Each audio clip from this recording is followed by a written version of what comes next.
个成功的年轻维吾尔企业家的亲戚证实，他被关押在集中营中。古力加玛丽·艾拜杜拉是乌鲁木齐市新疆伊科巴尔技术公司的创始人之一。结婚后，他于2017年5月移居伊犁州尼莱克县的丈夫一家。据自由亚洲电台报道，此前有报道称他已失踪2年。一位亲戚最近证实，古力加玛丽被关押在尼罗克县的集中营中。据报道，他曾因戴头巾而受到惩罚，拘留的原因与先前的处罚有关。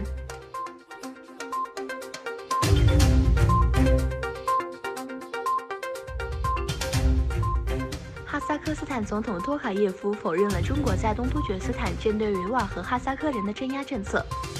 他强调，哈萨克斯坦不会成为反华阵线的一个区域。哈萨克斯坦总统托卡耶夫4日在接受媒体采访时表示，围绕有关新疆少数民族受到压制的说法是西方蓄意的信息战宣传。他说，西方人权组织关于中国哈萨克族等少数民族的许多报道是不真实的，所有这些报道都是地缘政治斗争的一部分。托卡耶夫强调，哈萨克斯坦不会成为全球反华阵线的一个区域。目前，数百万维吾尔和哈萨克人被关押在东突厥斯坦的集中营。已有多名哈萨克族幸存者接受媒体采访，披露了中国集中营的真相，并向哈萨克斯坦政府求助。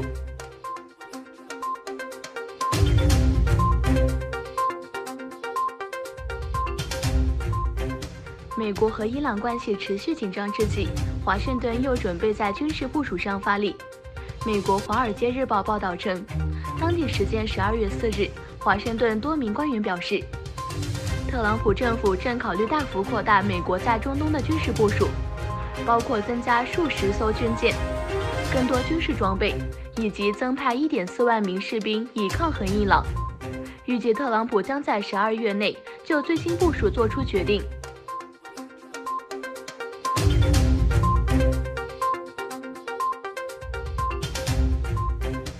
哈萨克斯坦议会上参议员批准与土耳其签署的军事合作协议。在国防部官员参与下举行的参议员会议上，讨论了土耳其和哈萨克斯坦之间签署的合作协议。经过议会表决后，合作协议被送交给总统批准。哈土军事合作协议于去年9月份在安卡拉签署，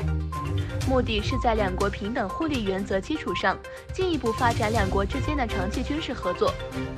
根据上述协议，土耳其和哈萨克斯坦将开展军事商业合作、军事准备和培训、联合军演、国防工业、和平军事行动、军事科学和技术研究及其他各种合作。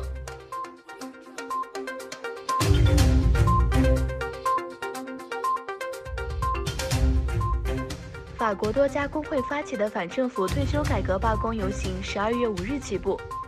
预计今天全法共有245场示威游行。巴黎地区公交系统昨晚开始紊乱，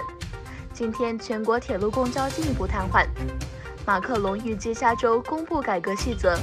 现在要让反对派表达意见。